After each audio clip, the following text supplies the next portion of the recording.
Hi, good evening, everyone. Welcome to our webinar. We're about to begin. Tonight's webinar is from the Foundation for Excellence in Education, also known as Excel in Ed. We are an education nonprofit that promotes opportunity and success for all students. And so we're excited to talk about the unique challenges that military families face and how to best prepare students for education success.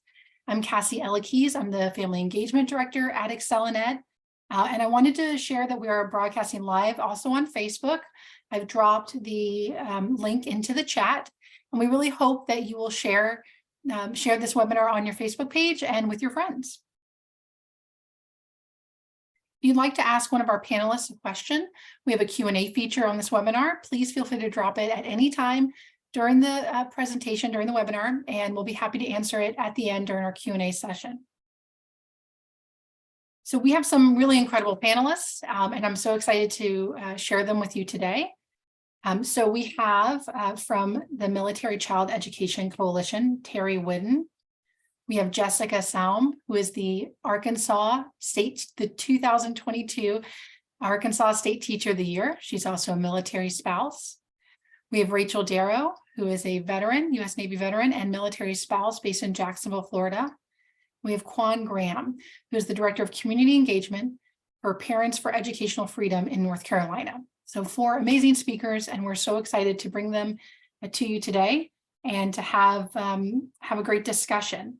So Terry, can you tell us a little bit more about the Military Child Education Coalition? Absolutely. Good evening. I am really excited to be here tonight to share some of the great things about MSEC. I am a military student consultant with the Military Child Education Coalition, and as an MSC, I am part of a 2-person team who provides personalized support directly to military-connected families and the education, also to the education professionals who serve them, no matter where they are in the world. MSEC is a non-profit focusing on military-connected families and their educational needs. Its mission is to support all military-connected children by educating, advocating, and collaborating to resolve education challenges associated with the military lifestyle. And our vision is that every military-connected child is college, work, and life ready. MSEC provides programs within 3 main areas, as you can see on the slide: student achievement, parent support, and professional services. Within the student achievement, one of our most impactful programs is student to student, or as we call it a lot of times shortened up, S2S. And this is a student program that brings military and civilian students together, and its purpose is to welcome new students, create a positive environment, support academic excellence, and ease transitions. S2S programs are found in elementary, middle, and high school level schools. Within parent support, the parent support program empowers parents to be their child's strongest advocate on educational and social issues through our MSEC parent support webinars, which are offered twice weekly at noon Eastern time.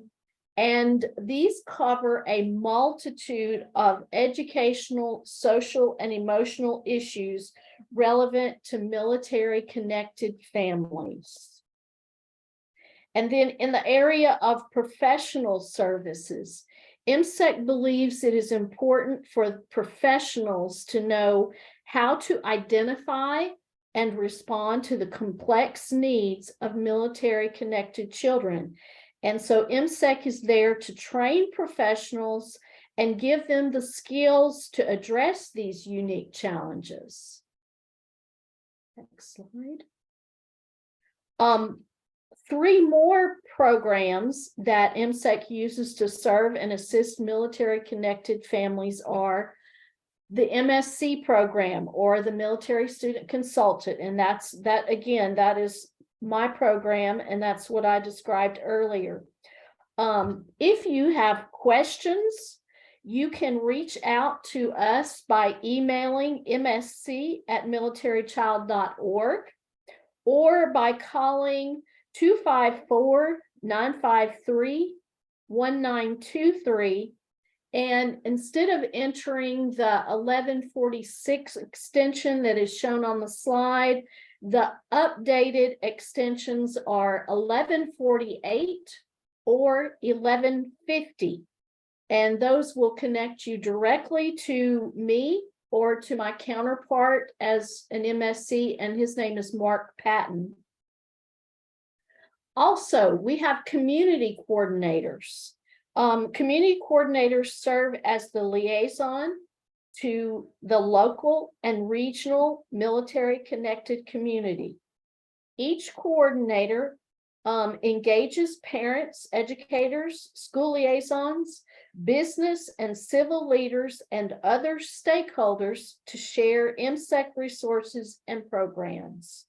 Community coordinators provide guidance and assistance to military families, schools, districts, and installations in 14 communities within Texas, Kentucky, Alabama, Georgia, and South Carolina.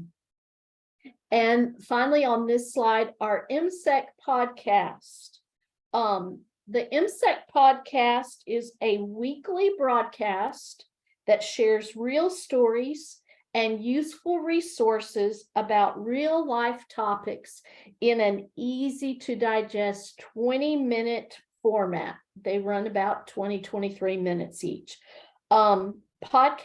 These podcasts can be accessed through wherever you get your podcasts usually, but Google Play, Apple Podcasts, or even Podbean. And next slide. Also, MSEC has several initiatives, and on this slide we list three. Probably one of the ones that we get a lot of questions about, especially right now, is the Purple Star School. For those of you who are unfamiliar, and the slide says we have 37 states that have policies or legislation. That number, I believe, has increased to about 42 states. So there are really only about 8 states that don't have some type of legislation for Purple Star schools. So what is a Purple Star school? A Purple Star school is a school who has shown a commitment to supporting the unique academic and social emotional needs of military-connected children and their families during times of transition. It's an award that a school receives, but it shows that that school is truly military friendly. Now, this is something important to understand. Each state determines its own application process, and each state also awards the designations. So each state may be a little different, or the states may be a little different from each other.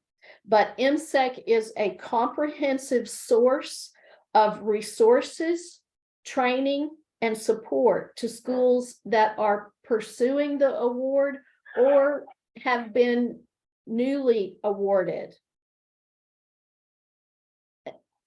SchoolQuest.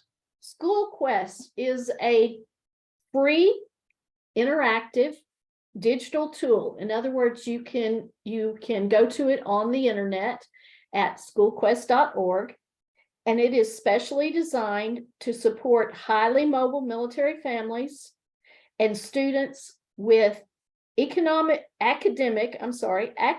planning, transition planning, and even record keeping. There's a way that you can store important documents like IEPs and shot records and even birth certificates within SchoolQuest. It also has a number of checklists, and it is super helpful for those parents of juniors and seniors that are trying to get all their items taken care of as they apply for college or as they apply for training after high school. And though it was designed for the highly mobile military student and their parents, it is actually open and free and can be accessed and used by any student. And finally, we have something called MSEC in Espanol. And MSEC in Espanol provides translation of resources.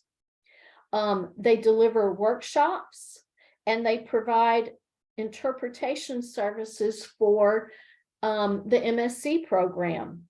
And the goal of this is to reach and to serve the Spanish-speaking military community. So we have several webinars that are presented in Spanish. We have a number of resources that have been translated into Spanish, and our two ladies that work in MSEC in Espanol we can arrange with them to translate for us if we have a client or a question from someone whose first language is Spanish. And that kind of wraps up what I have to share in terms of MSEC. I thank you for supporting military connected students and families. I wish you a happy month of the military child. April is month of the military child. And if you have questions, please feel free to reach out to me or to Mark at msc@militarychild.org. Have a great evening.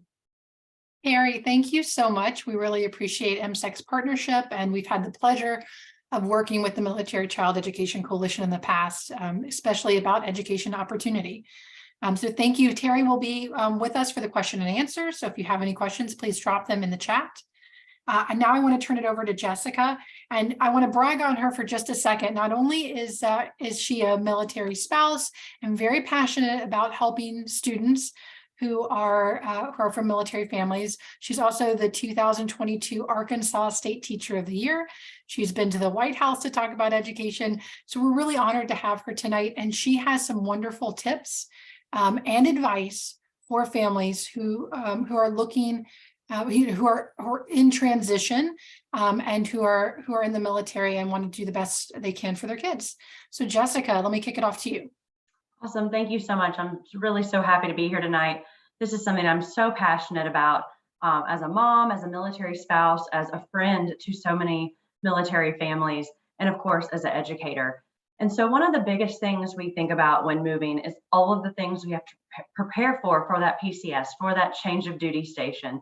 And so something that parents can do, and oftentimes it might be the parent who's not the military member, they may be going ahead or maybe doing some of those other things behind the scenes to help prepare for that move. So thinking about some of those important documents you will need as you're transitioning. When you're coming from overseas, that can be even more overwhelming. So really getting ahead of that before everything is packed up and hand carrying these items with you. These documents that maybe come from your school, even a daycare or preschool might have some data or some documents to share. So thinking about school-age kids, report cards, if it's not the end of the year, if it's mid-semester, maybe just some progress, some grades that can be printed off online. There's so much already available in our online systems that a teacher could print and share with a family. Our end of year and formative assessments and test results. These can really range. If you are a high school student, these are going to matter for course placement, even for graduation credits. They are critical to carry with you. And then even some of our younger children, they may be in a class that is something they have to test into, whether it be gifted and talented or a language course. And so you want to have some assessments to show where your student is at, how they're achieving, where they're struggling, and so they can be placed properly in a class when they arrive at that next location, even if that location is separation from the military through retirement or just stepping away into a different career. Thinking, especially, I'm a special education teacher, so this is something so important and so I'm just so passionate about, is our IEPs, our individualized education plans, and our 504 accommodation plans. It's testing season in schools right now. We know a lot of those tests are taking place. And if your child is being served through an IEP or a 504 and they have accommodations, especially test accommodations, you need to make sure that your child's school gets this. This could be extended time, small group, individual testing that your child needs in order to be able to show what they can do and where they're at. And if a school doesn't get those, if the leaving school is slow to send them, it can really be a problem when it comes to the child taking the test. So keep that in mind. And of course, not just for that, but also the classrooms they're going to be placed in.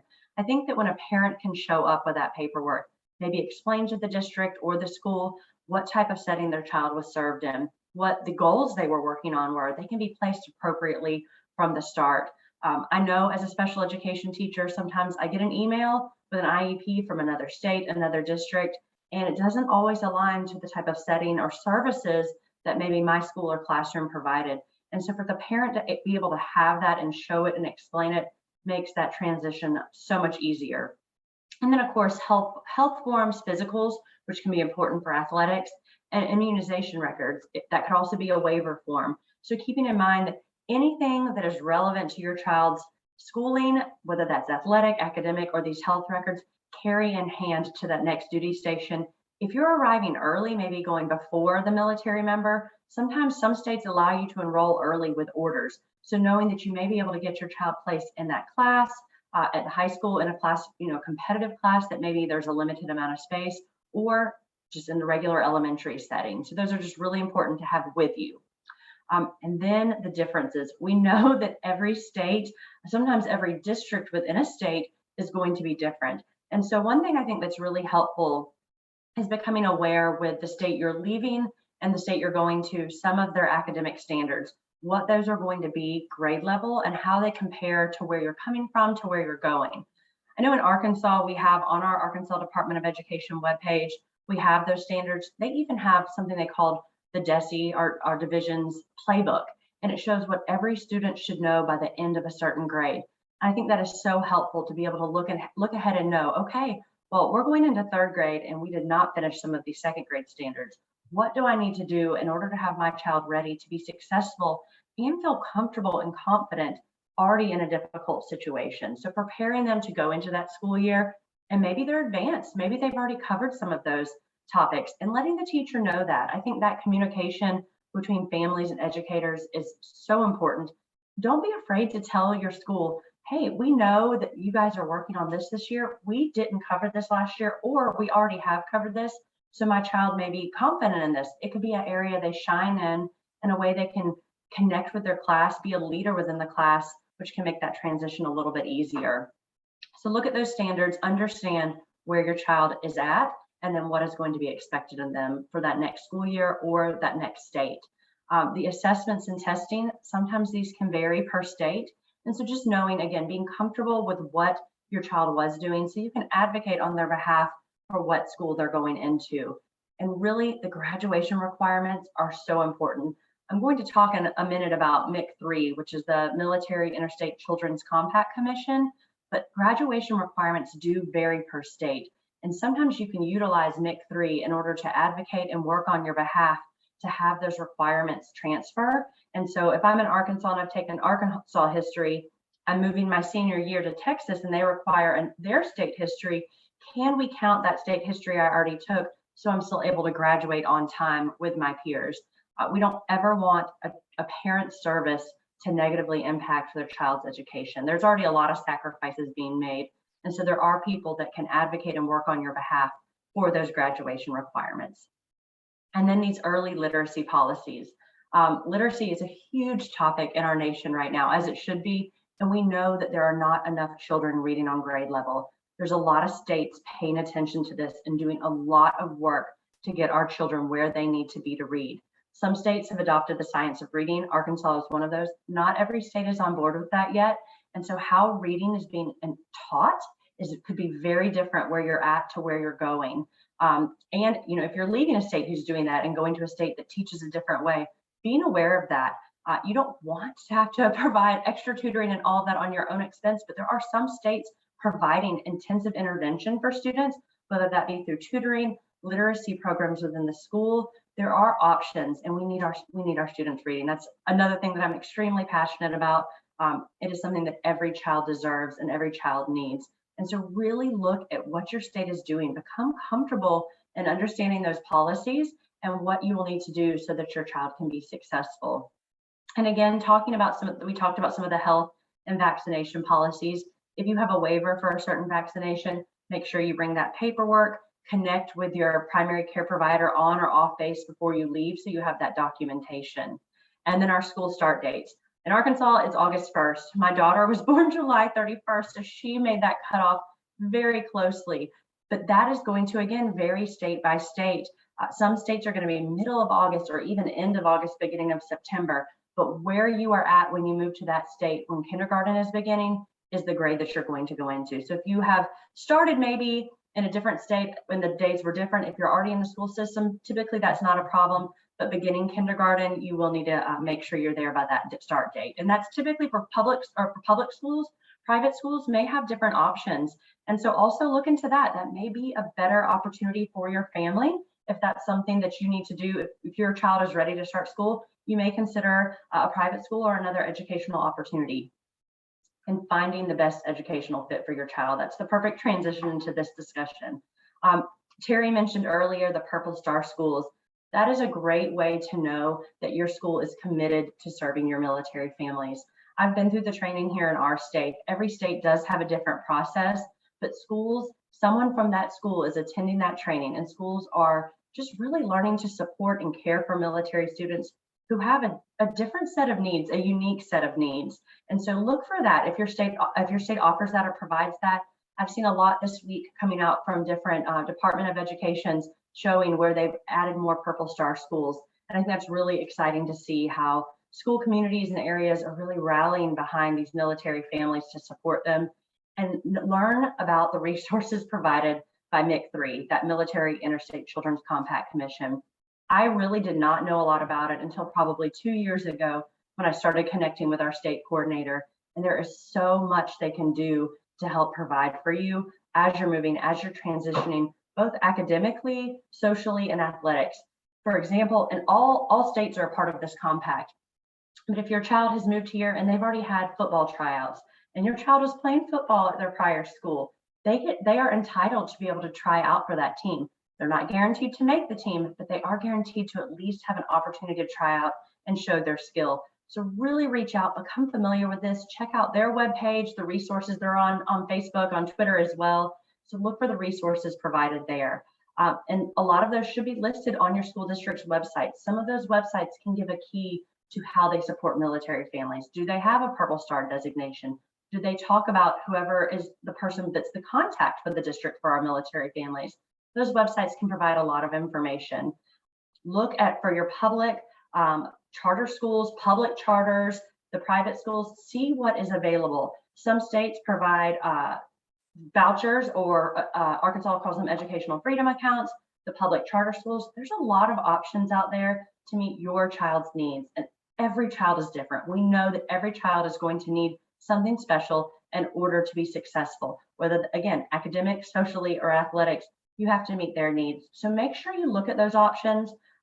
Previously, we had the Succeed Scholarship that military families were eligible for. Find what works for your child and your family and seek those options out. We talk a lot about academics, and that's something that I've been really focusing on this year as the Teacher of the Year, because I feel like that's an area that I can provide a little different insight into. But we know that our military connected students have some mental health needs that cannot necessarily be addressed when they're moving addressed well when they're moving more often. So look for those services. There also might be some medical support that you need, a little bit different services. Our exceptional family member programs through those base doctors can help connect you, but there are options for receiving some of those supports. Our local military base provides the school-based counselor. Sometimes I know my daughter's school has that, and sometimes they'll meet together for a lunch with our military connected students and just let them see someone else who understands what they're going through, maybe also has a parent deployed, and can provide a little extra mental health support, maybe even before it's needed. And we can really get in there, provide for them, make sure they feel supported and know that they're not alone through some of these difficult transitions, as well as family separations. Ask about special education options. They are not the same at every school in every state. Settings look different. The laws are the same, but how those laws are put into place within our schools and districts are going to look different. You have to advocate for your child. You have to be the voice for what your child can do. Oftentimes we go into special education meetings and we hear so much about a child's struggles and what they can't do. As a teacher, I want to know who your child is, what their abilities are, of course, what their needs are, but I need to know more about the can, not just what I'm reading on paper. So look for those options. Look what therapies can be provided within the actual school setting. That can be a huge blessing for a family who is maybe one of the parents is alone. They're trying to get children to all different places. And if the child can receive speech and physical therapy within the school, the parents not having to pick them up and take them to that, that can just be a huge blessing for families. And a lot of states offer that even at the preschool level. Our family utilized speech services while my daughter was in preschool, and they came to her at her preschool. So that's something you want to make sure you're looking into. And then start looking at these college and career readiness programs. Are there concurrent credits, advanced placement, dual enrollment? There are so many options. I feel like we're really getting back to some of these career technical initiatives and looking at how we can have students leave high school that want to with some college courses already done. That can really help save some money down the road. It can provide for some additional scholarship opportunities, but there's also a lot of technical centers that are providing certifications for some of these tech jobs before students are leaving school. So they are prepared for career, community college, whatever their next steps are, and that's being provided through the school setting. And then of course, talk to other parents around that assignment. Try to tune out some of the negativity, don't just get caught on a trap and some of the Facebook groups, but talk to families, see what their experiences are, and talk to a few different families so you can get a really good idea of what the community is like, where are some good places to look for educational opportunities, and then get some of your questions answered as well. Jessica, thank you so much for these wonderful tips. Jessica will stay for our question and answer segment. If we have, looks like we will have time. So please drop your questions if you have them. Jessica, thank you so much. I just got to meet Jessica in person after working with her for several months, and it was such a pleasure. So thank you, Jessica, for making time for us tonight and sharing all those great resources and tips. I now want to introduce Quan Graham from Parents for Educational Freedom in North Carolina, who's going to give us some really helpful information on choosing a great quality school and what those school types are and how they're different from each other. So Quan, are you ready to talk about these different options? I sure am. I'm ready. Thank you I'm Awesome. So excited to be here with you all. Again, I'm coming from Parents for Educational Freedom. We are a nonprofit. I am Director of Community Engagement, and our base mission is that the parent should have the freedom to choose the school of their choice that they feel best fits their child. And Jessica, she really dove into the different options and dove into really some of the benefits of looking at those options. So I thank you for that, Jessica. But fundamentally, we do believe that parents should have the choice to choose where their child goes to school. This is one of my favorite quotes, and I always, when I'm speaking to families, it's when schools and families and community groups work together to support learning, children tend to do better in school, stay in school longer, and like school more.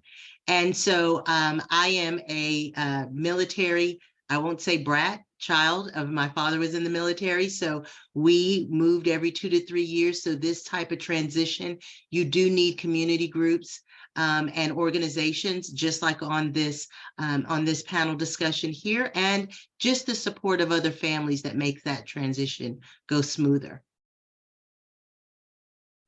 One of the things that I will talk about tonight and that I'm very passionate about is really the benefits of school choice. We support as an organization all of our educational options, but school choice we like for states, and it's not in every state. We're hoping to expand where all states have a variety of options.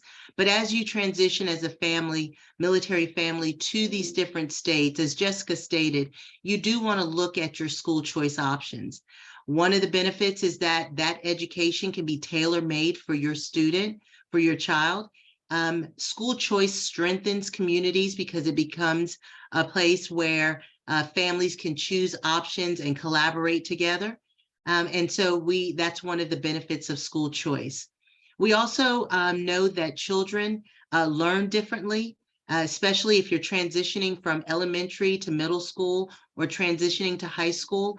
That school choice option where they may have been in a traditional public school for elementary, you may have more options if you move to a state where you may want to do a private school, high school, or middle school. So just having the change in educational needs is a benefit of having that school choice platform in that state. We do believe that competition helps academically, helps kids, because when schools are competing for that family to come, whether they have a magnet program, whether it's a charter school with a certain mission, it does focus on the academic excellence that schools are striving for and that families do deserve. And also just safety concerns for children. If you have children with disabilities, if you have children that you may want to look at the benefits of school choice. So here on this slide, I just have just the basic highlights of your educational options. Traditional districts, public schools, they're run by a local district. You usually have where you have elected school board that runs the whole district. Within the state, there are a lot of district schools depending on where zip code you're in. It is funded by public state funds. And so they do have to follow the traditional public school, all state and federal public education laws. When you look at public charter schools, they are a smaller public school, but they are public. They do receive state and federal dollars. They are independently run by a governing board that has started that charter school and is responsible for not only the academic excellence and where that school is academically, but also that financial piece and making sure the school is run appropriately and the funds are actually spent appropriately. Public charter schools, you can have outside donors that actually donate to and give funds to the public charter school. And then, of course, it is run by public state tax dollars from, and also federal money that comes in for that public charter school. And then you also have your third option would be private schools, which are run by private organizations and your families pay tuition. As Jessica stated, there are states, as I'll get to later in the slides, that do have scholarship vouchers and grants that can help families that want to pay for not only private school tuition, but also other related services to that individualized education plan if you have a child with disabilities. When we talk about education now, we all know that we are, knock on wood, post-COVID, but it did impact education overall and impacted our students and where they are. So as Jessica did mention, in that transition, there are some things that you want to be mindful of where your child is academically, and also what your child needs as you go into either a new state or a new grade, or transitioning to middle school, high school, or just have a little one that's coming into kindergarten. And so here is just a few things that I'll just highlight, a few things that had an impact that how COVID-19 impacted. It interrupted learning. It definitely put a stress on not only teachers, but families with, in some states, remote learning. If that is what your district or your public school decided to do at that time. It also, we have social isolation. We have challenges in measured learning and finding out where children were because they were remote, gaps in childcare, and then just really overall strain on the student. So you want to be mindful of that as you're looking at options and how they can catch a child up if needed as you transition to another state.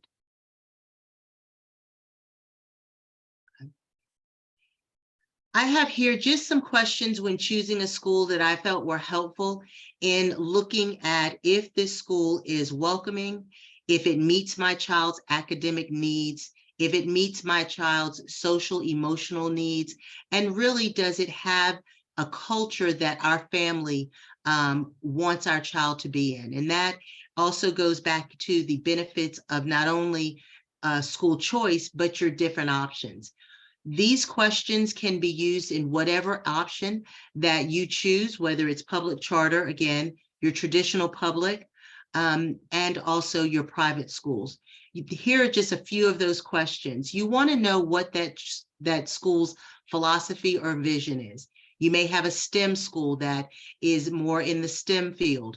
You may have a charter public school that is more about arts and dance and music. So you want to know what their philosophy is when you're talking to schools about private schools. Is it a Catholic school? Is it a Christian school? Is it an independent private school? They all have different philosophies and visions for that school.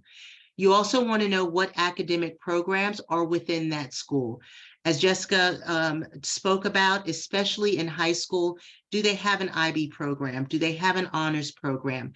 Do they have an exceptional children's department that is strong if your child has some disabilities and some challenges that need to be met? So you definitely want to look at their academic programs that they offer. What curriculum do they use? When you look at public charter schools or private schools, they can have a lot of variations in their curriculum. You want to make sure that that curriculum is what your child needs to learn and excel. An example is curriculum for Montessori schools look a lot different than your traditional district schools or your traditional classrooms. So that's just an example. Also, what are your class ratios to teacher to class ratios? That can be very important for some students that need that more smaller group one-on-one attention from the teacher. Next slide. Thank you. If you are going to look at school choice, you may want to also look at the teacher qualifications within that school. You may want to ask questions around, how do you support your teachers? How do your teachers get the support they need within professional development? That is a very, you want teachers that are coming with their best, but you also know that teachers are human. They need the support of their school, of their districts, of their public charter schools, and also boards to support them academically while they are learning and teaching children.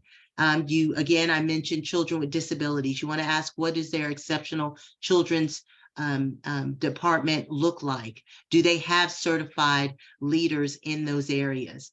And also, what extracurricular activities does the school offer? Do they offer dance? Do they have a sports program with an athletic director where your child could have these extracurricular? Do they have a debate club or a chess club? So that can be very important to not only your child, but overall culture of the school.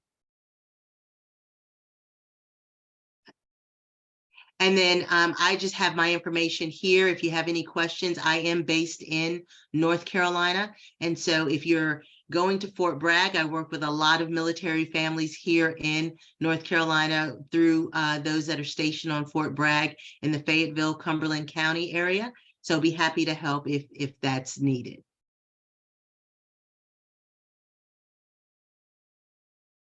Kwan, thank you so much. We really No appreciate you sharing that with us. And I can share from personal experience that Kwan is great about getting parents to the person that can help them. And I know that you really have a calling and a heart to help families and kids succeed. So thank you for all you do. And thank you for being here tonight. Thank you so much. Thank you so much. Wonderful. So I am excited because one of the things that is a challenge with doing a webinar such as this is that we have different education opportunities by state. And so one of the things that I wanted to share and to have Rachel Darrow talk about is she faced an opportunity in which the opportunities were not there. Faced a situation in which there were not opportunities for her family. And so Rachel, if you could come on, we wanted to chat a little bit more about that and about your experience advocating for your families. Hi, my name is Rachel Darrow, and I'm a military spouse with 2 young children. We move frequently, which makes finding the right fit for school and education for our children a little bit of a challenging and stressful experience. When our oldest child went into preschool, we attended a school meeting where we learned about a scholarship program that would have been a perfect fit for our family. Unfortunately, we just discovered that we made slightly too much money to qualify. And this experience really told me that I needed to advocate for military children and their access to school choice. I really strongly believe that every child deserves access to the best possible education, regardless of their family's income or location. And I hope to make a positive impact on the lives of military families and their children. One of the things that our participants may not know, but Rachel, you lent your voice and did videos talking about the impact that or the opportunities, but also the struggles that military families face, particularly when getting their child into a great school. And so was that a nerve-wracking experience for you? Sharing your voice and sharing your story. Yes, advocating was really a challenging but rewarding experience for me. It involved a variety of activities. We made phone calls, I wrote emails and letters, and I even created videos to share my story and send that message out to a wider audience. The most effective way I found is just sharing how this situation has impacted me and my family. I think finding a way to make that personal connection with how the laws are actually affecting the people in the community really helps the lawmakers see where it can better give access to people and how it can really help those individuals. So it was really challenging, but it was perfect. It was awesome. And I think that one of the reasons that I think you're so passionate, you had found a school that was particularly focused on military families. It's a private school, not a public school, but you had found the option, but didn't have a way to get there, which Right. usually it's parents have an option and they don't know, which to choose. It was the opposite for you. And was that very frustrating as a parent trying to get your children into a school that works for them? It absolutely was. We were really excited about the possibility of using the Family Empowerment Scholarship or the Florida Tax Credit Scholarship to send our child to a private school. It was a smaller community. I find that when looking for the right school in a military setting, it's important not just to look at the education requirements, but also to look at the community. A lot of military spouses are stay-at-home parents, and that can be really isolating. So I found a school. It had a wonderful community. It was very family oriented, and it definitely fit. It was smaller, so it fit my children's specific educational requirements. But we found out that we made just $600 over to qualify for that, and it was really frustrating. Because we felt like we were so close to accessing the educational options that we needed for our children. It provided individualized attention and the support they needed to thrive, but we weren't able to afford it on our own. And it just wasn't accessible at the time. And one of the things I think is interesting that maybe our participants don't know is that Florida has actually made their K-12 scholarship programs.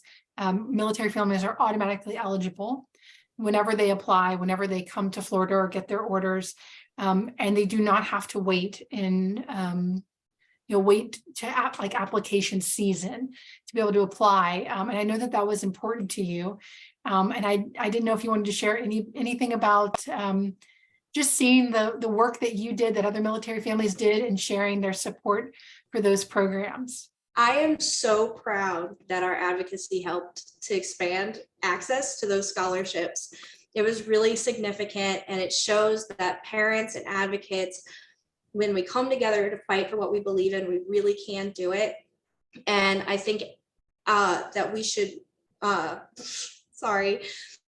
that right now the effort should be in telling people about it, because no one that I've talked to that comes here is really well informed that these options are available. And I think that's just so important, that everybody knows that this is available to you now. So like, you can go wherever your heart desires. If you want, private education or other charter schools or public schools, school choice is just really wonderful in Florida specifically. And it's really important that people know that you need to attend the events and go make it known what you're looking for, and so that these kids can have access to all the educational choices that are available to them. Well, when we talked, we talked about the fact that it's the least that we can do as policymakers is making that option available for military families. So Rachel, thank you for all that you did in Florida and all that you continue to do being an advocate for education opportunity for military families. We certainly appreciate it. Absolutely, anytime. Thank you. All right, so I'm going to put our screen back up here. So it's going to take me just a second, because I want to make sure that you guys have access to all our participants can see what we have here. Okay, I think it says the screen is loading, which is always fun. Okay, there we go. So if you've attended our webinar and you have a couple minutes, if you would please share the video on Facebook and make sure that you're getting it out to additional people.